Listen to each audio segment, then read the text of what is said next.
Good morning students. Today we are going to discuss about two important 5 mark. One is DNA replication. Another one is sex determination in human. What is the meaning of DNA replication? Replication means produces exact copies of its own structure. Produces exact copies of its own structure. Replication na DNA replication means one DNA it can be changed as in two DNA molecules. அதுக்கு பேர் தான copies. அப்போ ஒரு DNA molecule இருந்து ரெண்டு DNA molecules produce ஆகுது. That is called as replication. அப்போ definition என்ன?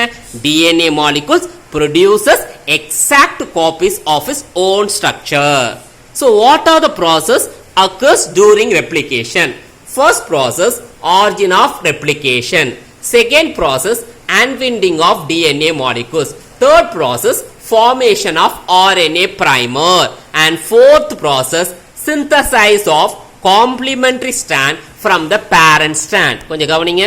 First process, the double helical structure DNA, it will be separated. பாருங்க.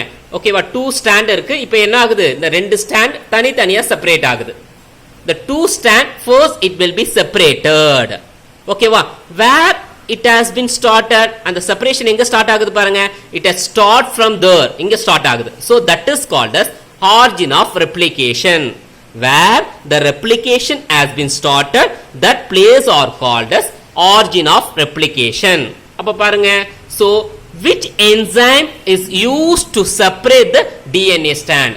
ஓகேவா, helicase. Helicase is an enzyme used to unwind the DNA molecule. Unwind அப்படினா என்னன்னா separate பண்றதுக்கு பேர் தான் unwind. இப்ப பாருங்க, coiled இருக்கு, அதை செப்பரேட் பண்ணுது, two strand செப்பரேட் பண்ணுது. That is called as unwinding of DNA molecule. பாருங்க, that is origin of replication. Where the replication has started, that is called origin of replication. Which enzyme has been used? That is called as helicase. Helicase used to unwind the DNA molecule. Okay, third one, formation of RNA primer. What is the meaning of RNA primer? RNA primer means nucleotide. ஓகேவா, இப்போ example, இங்க adenine இருக்கு, அதுக்கு பேரா என்ன form ஆகணும்? Thiamine. இங்க guanine இருக்கு, அதுக்கு பேரா என்ன ஃபார்ம் ஆகணும்? Cytosine. So RNA primer are used to adding the nucleotide add பண்றதுக்கு யூஸ் ஆகும்.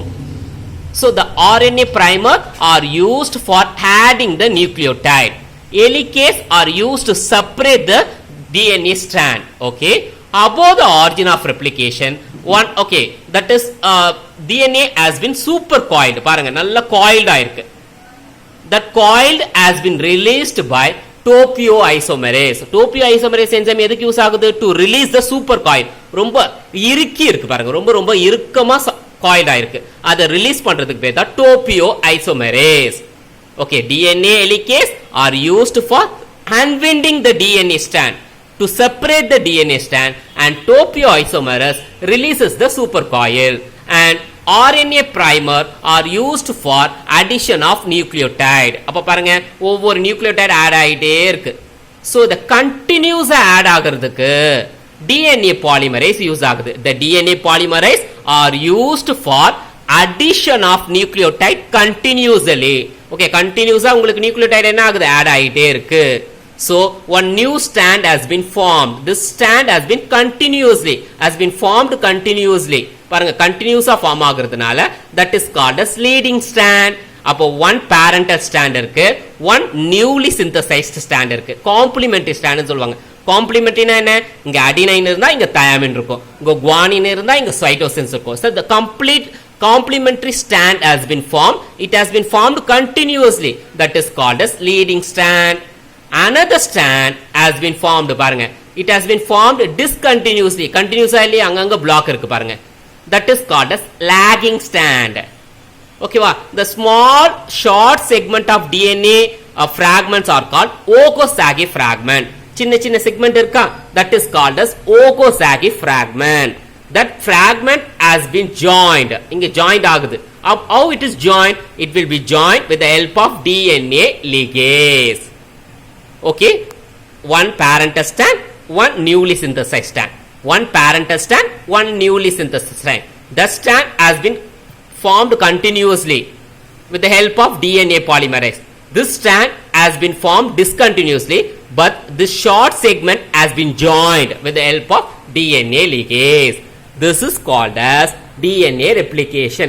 அப்ப DNA replicationல என்னென்ன எழுதணும்? First, okay, அதோடைய meaning. The DNA molecules produce exact copies of its own structure.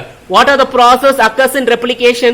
Origin of replication, unwinding of DNA molecule, formation of RNA primer, and synthesis of complementary strand from the parent strand. This is parental strand and this one is complementary strand or daughter strand அப்படினு கூட சொல்லலாம். So that is called as DNA replication. Another one is sex determination in human. Okay, which sex has been determined, male or female? இப்போ parent இருக்காங்க, parentல male parent இருக்காங்க, female parent இருக்காங்க. இந்த male parent வந்து குழந்தை ஒரு பேபி வந்து மெயிலா இருக்கணும்னு டிசைட் பண்றாங்களா, ஃபீமேலா இருக்காங்களா டிசைட் பண்றாங்களா, இல்லனா ஃபீமேல் பேரண்ட் டிசைட் பண்றாங்களா? இப்போ ஒரு குழந்தை ஆணா இருக்கணுமா பெண்ணா இருக்கணும்னு யாரு டிசைட் பண்றாங்க? ஓகேவா, அதை தான் இப்ப பார்க்க போறோம். செக்ஸ் டிட்டர்மினேஷன் இன் மேன். ஓகேவா, the sex determination in man. ஓகேவா, ஃபர்ஸ்ட் பாருங்க. Okay, in human beings two type of chromosomes are present. One is autosome, another one is allosome. Autosome means body chromosome. It can determine a body character like a skin color, hair color, eye color. And allosome, sex chromosome. It can determine sexual character like male characters as well as female characters. Okay, how many chromosomes are there in cells? 46 chromosome. Okay, it has been present as 23 pair. 23 pair present ஆயிருக்கு. அப்போ 23 pair means 46 chromosome. அந்த 23 pairல 22 pair 2 to A ன்னு போட்டிருக்காங்க. That is called as ஓகேவா body chromosome autosome. And another one XX, that is one pair. One pair means 2 chromosome. Okay, XX means female and 22AA plus XY. XY means male. அப்போ XX இருந்தா female, XY இருந்தா male. ஓகேங்களா, இப்போ XX ன்றது பாருங்க ரெண்டுமே சேமா இருக்கா? That is homogametic chromosome. இங்க பாருங்க XY டிஃபரண்டா இருக்கா? டிஃபரண்டா இருந்தா heterogametic chromosome. Heteroனா என்ன? Different. அப்போ in male heterogametic chromosomes are present. In female homogametic chromosomes are present. So which chromosome has been decided male or female அப்படின்னு பாத்தீங்கன்னா ஓகே XY chromosome தான். ஏன்னா XY chromosome தான் ஒன்னு X இருக்கு இன்னொன்னு Y இருக்கு. That Y chromosome it can determine a male or female. அப்போ மேலுக்கு தான் Y chromosomes இருக்கு. அப்போ மேல் தான் குழந்தை வந்து ஆணா பிறக்கணுமா பெண்ணான் பிறக்கணுமான்றது டிசைட் பண்ணக்கூடிய ஃபேக்டர்ஸ். இங்க பாருங்க, இப்போ நமக்கு பாடியில 44 ஓகே பாடி குரோமோசோம்ஸ் இருக்கு. 44 body chromosome and 1 pair sex chromosome. that is XX. இங்க பாருங்க ஃபீமேலுக்கு சிம்பிள் என்ன பண்ணணும்? பிளஸ் பண்ணணும். இங்க பாருங்க 44 autosome and XY that is மேல் குரோமோசோம். சிம்பிள் பாருங்க ஏரோ மார்க். இப்ப பாருங்க பேரண்ட்ல இருந்து கேமெட் ப்ரொடியூஸ் ஆகும். கேமெட் ப்ரொடியூஸ் ஆகும்னா ஏற்கனவே உங்களுக்கு டீச் பண்ணியிருக்கேன். என்ன டீச் பண்ணியிருக்கேன்? ஒரு பாடி குரோமோசோம்ல 44 இருந்தா செக்ஸ் குரோமோசோம் நம்மளுடைய ஸ்போம்ல ஹாப்ளாய்ட்னா என்ன? Half number of chromosome. ஆஃப்னா என்ன? 44ல ஆஃப் என்ன இருக்கும்? 22A plus X. இங்க பாருங்க 22A பிளஸ் எக்ஸ். இப்போ ஃபீமேலுக்கு ஓகே மேலுக்கு பாருங்க 22A plus X and 22A plus Y. இப்போ பாருங்க இந்த 22A plus Y can join with 22A plus X. அப்போ பாருங்க X plus X. அப்போ XX என்ன? female. 22 என்ன? 44. A. அப்போ female.